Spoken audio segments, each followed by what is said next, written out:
আরজি কর। হ্যাঁ আরজি কর থেকে হ্যাঁ তো বলো এবার। বলছি ওটা হয়েছে কি বলতো, ও 2টো অব্দি পেশেন্ট দেখেছে, ঠিক আছে?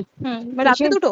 রাত্রি 2টো, ঠিক আছে। আচ্ছা 2টো অব্দি পেশেন্ট দেখেছে, দেখে রুমে এসে অনলাইনে অর্ডার করে 4জন বন্ধু মিলে খেয়েছে, ডিনার করেছে। করে ও খুব টায়ার্ড ছিল, যেহেতু 36 ঘন্টা ডিউটি ছিল, টায়ার্ড ছিল। ও কি করেছে, ওই সেমিনার রুমে গিয়ে শুয়ে পড়েছে একটা রেড কালারের ব্ল্যাঙ্কেট ঢাকা দিয়ে। তারপরে মানে সেমিনার রুমে এমনি কি তোমাদের ওরকম সেমিনার রুমে তুমি ঘুমানো হয়? মানে আমি যদি কোনো আইডিয়া নেই ওই জন্য জিজ্ঞেস করছি। না, এবার একটা রেসিডেন্টের ডক্টর রুমস থাকে, আচ্ছা বুঝতে পেরেছিস? তারপরেও সেমিনার থাকে। এবার সেমিনারে একটা বেড থাকে, আর ডক্টরস রুমে 2টো 3টে যেরকম বড় ঘর হবে সেরকম বেড পাতা থাকে। আচ্ছা আচ্ছা মেনলি ডক্টরস রুমে শোয়ার কথা, ঠিক আছে। হয়েছিল কি, ওকে বডিটা পাওয়া গেছে সেমিনার রুমে, কিন্তু ঘুমাচ্ছিল ডক্টরস রুমে। যে রুমটা তোর এখন ভাঙা হয়েছে, দেখেছিস রুমটা ভেঙেছে ঠিক বাথরুমের পাশেই, ঠিক আছে। মানে বাথরুমটাকে অজুহাত দিয়ে ওই রুমের দেয়ালটা ভেঙে দিয়েছে। অ্যাকচুয়াল কাণ্ডটা ঘটেছে তোর ইয়েতে, ওই রুমটার ভেতরে, ডক্টরস রুমে। ডক্টরস রুমে ঘটনাটা ঘটেছে, ওই বডিটাকে ডক্টরস রুমে ওই দিন আর কেউ ছিল না, খালি মানে অনলি ওই দিটাই ঘুমাচ্ছিল? হ্যাঁ, এবার তোকে আমি বলি, অন কলে নিশ্চয়ই একজন থাকবে না, ওরা জুনিয়র সিনিয়র মিলিয়ে থাকে। এমনকি থার্ড ইয়ার একজন থাকবে, সেকেন্ড ইয়ার একজন থাকবে, প্লাস ফার্স্ট ইয়ারের ইন্টার্নশিপরা যারা থাকে তারা ইন্টার্নরা থাকে। আর চেস্ট এমন একটা ওয়ার্ড হচ্ছে, কোভিড এর পর থেকে প্রায় হামেশাই সবার শ্বাসকষ্ট হচ্ছে, মানে আসছে মানে শ্বাসকষ্ট হচ্ছে। আর চেস্ট ওয়ার্ড আর চেস্ট মেডিসিন দুটোই পাশাপাশি ওয়ার্ড, ঠিক আছে। তো কেউ কি শুনতে পায়নি? কেউ শুনতে পায়নি। ওটাই তো আমি ওই দিনকে ওটাই ভাবছিলাম। এবার দেখ, ধস্তাধস্তি করাতে একটা নিশ্চয়ই চিৎকার হয়, একটা ভাইলেন্ট হয়, বুঝতে পেরেছিস? তারপরে আবার কি, যে 4জন ওর সাথে খেয়েছে তারা কোথায়, তারা কেন মিডিয়ার সামনে আসছে না? তাই তো, তারা কেন আসছে না? তোমার ওই দিন ডিউটি ছিল না রাতে?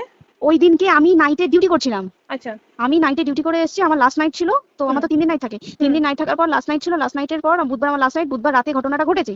আমি বাড়িতে এসেছি, রীতিমতো বাড়িতে এসে শুয়ে পড়েছি। 3টের সময় আমার কাছে ফোন এসেছে যে সবাইকে ডেকে পাঠিয়েছে, ইমিডিয়েট আয়। তখন গিয়ে দেখি আরজি করে এই অবস্থা, পুরো গোটা হাসপাতালকে ডেকে পাঠিয়েছিল। গিয়ে দেখি পুলিশ ছয়লা, মানে আর ওকে যেভাবে, আমি তো বডিটা দেখেছি রে, মানে আমাদের এখনো পর্যন্ত চোখ থেকে নামছে না। রীতিমতো মনে হচ্ছে মেয়েটা যেন আমাদের পাশে পাশে ঘুরছে, একদম এরকম, মানে মানে অদৃশ্যমান। মানে আমরা এরকম ভাবতে পারছি না যে এরকম ভূত থাকে বা একটা স্পিরিট থাকে বা কিছু। এখন আমরা বুঝতে পারছি না ওর আত্মাটা এখনো ঘুরছে আমাদের আশেপাশে। দেখো, ওর আমার তলাটা নাকি, তো ওর থেকে ও থাকে 4তলা ঘটনাটা ঘটেছে ঠিক 2টো ফ্লোর নিচেই আমি থাকি, আমার রুমটা, ঠিক আছে। কিন্তু তাও আতঙ্কে আমরা মানে একদম স্তব্ধ হয়ে গেছে আরজিকরটা। কিন্তু ব্যাপারটা হচ্ছে, তাহলে ডক্টরস রুম থেকে ওকে সেমিনার রুমে নিয়ে যাওয়া হয়েছে? হ্যাঁ, অবশ্যই নিয়ে যাওয়া হয়েছে। এবার দেখ, নিয়ে যাওয়া হয়েছে, ওকে যেভাবে মারা হয়েছে এটা একার পক্ষে অসম্ভব, দিস ইজ এ ইম্পসিবল। পুরোপুরি গ্যাং রেপ ছাড়া কোনো কিছু নয়। আর শুধুমাত্র রেপ নয়, রেপ হলো, করলো, ছেড়ে দিল, ঠিক আছে, ওকে রীতিমতো মার্ডার করেছে।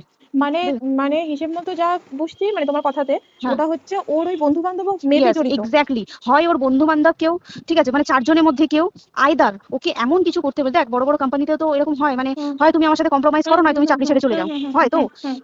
এখানেও সেরকম কিছু একটা হয়েছে।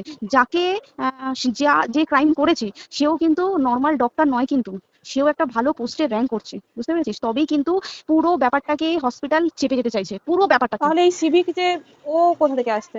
এবার তোকে আমি বলি ওটা কোথা থেকে আসছে। আমাদের প্রিন্সিপাল চেঞ্জ হয়ে গেছে, ডেপুটি সুপার চেঞ্জ হয়ে গেছে, তারপরে আমাদের অ্যাসিস্ট্যান্ট সুপার চেঞ্জ, সব চেঞ্জ হয়ে গেছে। তারপরে যে ওয়ার্ডের ডাক্তাররা ছিল, সিস্টাররা ছিল, ওয়ার্ড বয়রা ছিল, মাসিরা ছিল, সবাইকে ডেকে এখন সাসপেন্ড করা হয়েছে। তারা কোথাও যেতে পারবে না, রোজ গিয়ে কোর্টে গিয়ে দেখা করছে। আজকেও কোর্টে গেছিল সবাই। তারপরে তারপরে তোমার তোর এগুলো হলো। তারপরে তোর কি বলে, আরে বল না, ওই সিবিআই এটা হয়েছে কি, মানে ও সেই সঞ্জয় রায় যে ধরা পড়েছে, অ্যাকচুয়াল কিন্তু ও নেই, ঠিক আছে। ওর এতটা ক্ষমতাই হয় না। ও অত রাত্রে কি করতে যাবে? ও অত রাত্রে ওখানে কি করতে যাবে? ও না পেশেন্ট, ও নাকি বলছে দালাল পেশেন্ট নিয়ে গেছে। তো পেশেন্ট নিয়ে যখন গেছে, দিদিটার রুমে যখন যাবে, নিশ্চয়ই দিদিটার রুমে কোনো কাগজপত্র দেখাতে যাবে। সেই অবস্থায় গিয়ে দেখে যে এরকম এরকম ঘটনা, তার ঝাঁপিয়ে পড়েছে ওর উপরে। এরকম কিছু, তাও কিছু নয়, শুধু গেছে, দেখছে ড্রিঙ্ক অবস্থায়, ওকে ক্যামেরা দেখা গেছে ড্রিঙ্ক অবস্থায় গেছে আর এসছে, এইটুকুই দেখা গেছে। তারপরে হচ্ছে কি, তোর এখানে অনেক রকম ব্যাপার আছে। যে দিনকে ঘটনাটা ঘটে তার ঠিক 2 দিন পরে ওই সেমিনার বাথরুমের অজুহাত দিয়ে ডক্টর যে রুমের দেওয়ালটা আছে, ওই দেওয়ালটা ভেঙে দিয়েছে। কেন? প্রথমে ওকে বললো সুসাইড করেছে, আমাদের যখন ফার্স্ট খবর আছে তখন সুসাইড করেছে। তারপরে যখন হসপিটালে যাই তখন গিয়ে শুনছি নাকি না, সুসাইড করেনি, এটা রেপ করেছে, রেপ করে মার্ডার করা হয়েছে। বুঝতে পারলি, এখানে বিশাল বড় একটা গেম চলছে। আর যে ওর উপর কি রাগ ছিল মানে? হ্যাঁ হ্যাঁ হ্যাঁ হ্যাঁ হ্যাঁ হ্যাঁ, একদম। আমি তো কি বললাম, শোন, তুই যদি কারোর সাথে কম্প্রোমাইজ করিস তাহলে তো পোস্ট পারবে, তুই কারোর সাথে কম্প্রোমাইজ করবি না, তোকে মার্ডার করে দেবে। মানে ওরকম টাইপের কিছু বলতো? এরকমই টাইপের কিছু একটা ছিল। আইদার খুব রাফ, মানে খুব রাগ, খুব মানে খুব ওর উপরে খুব ফ্রাস্ট্রেশন ছিল, যারই ছিল খুব ফ্রাস্ট্রেশন ছিল। শুধু ওকে মারিনি রে, রীতিমতো মার্ডার করেছে। ওর যে ক্ল্যাচারটা ছিল, ওর আমি শুনেছি এটা। ওর ইউরিনের রাস্তায় ক্ল্যাচারটা ঢুকিয়ে দিয়েছে, তুই জানিস? মানে কি বলবো, মানে ওকে দেখা যাচ্ছে না, আমরা তো দেখেছি নিজের চোখে, ওকে দেখা যাচ্ছে না। মানে একটা মৃত্যু কতটা, মানে এই তো মানে প্রচন্ড কষ্ট পেয়ে একটা মেয়ে মারা গেল। আর ওর যে গলাটা চেপে ধরেছে, ওর ওই চেপে ধরাতে মানে এতটাই জোরে চেপে ধরেছে যে চোখ ফেটে রক্ত বেরিয়েছে, বুঝতে পেরেছিস? মানে কি বলতো, যদি ধরা পড়ে না, উচিত মানে যারা এটার সঙ্গে দায়ী না। আর এই যে সিবিআইটা হয়েছে, সিবিআইটা একমাত্র আমাদের জোরেতেই সিবিআইটা এসছে। মানে আমরা ওই সঞ্জয় রায় একার পক্ষে সম্ভব না এইসব। তারপরে পোস্টমর্টম রিপোর্টে তুই জানিস ওই আমাদের ভাজাইনা থেকে 150 গ্রাম স্পাম বেরিয়েছে। পোস্টমর্টম রিপোর্ট 150 গ্রাম স্পাম, মানে বুঝতে পারছিস? নট এ ক্যালকুলেটেড, মিনিমাম কম করে 6 থেকে 7 জন করেছে ওকে। ওই জন্যই তো আমরা এতটা বেশি ভাইলেন্ট হয়ে গেছি, বুঝতে পেরেছিস?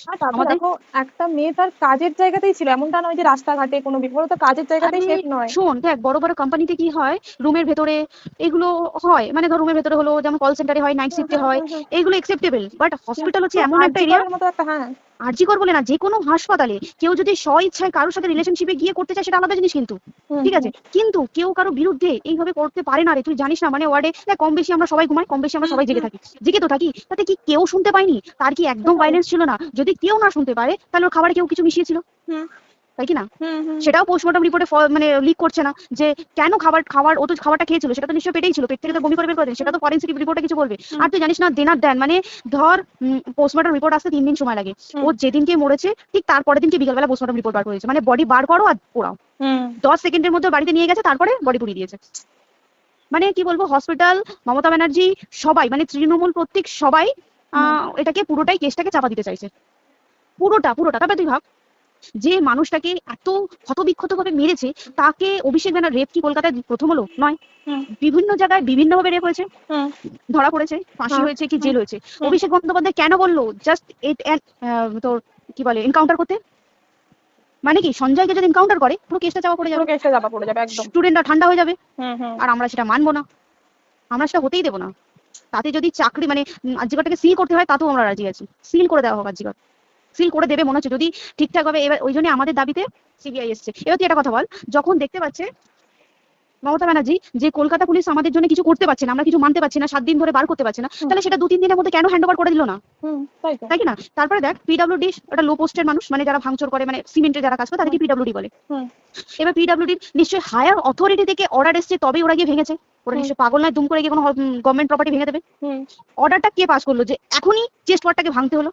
সিবিআই আসা পর্যন্ত অপেক্ষা করতে পারতো। কারণ আজকে অত বড় বিক্ষোভ হওয়ার কারণ কি হচ্ছে? একটাই কারণ, যে মেয়েটি মারা গেছে, ঠিক আছে, কিন্তু তাকে এত বেশি মলেস্ট করে, এত বেশি রেপ করে বা পেশেন্ট ওকে মেরেছে, তার কি কোনো প্রতিবাদ নেই?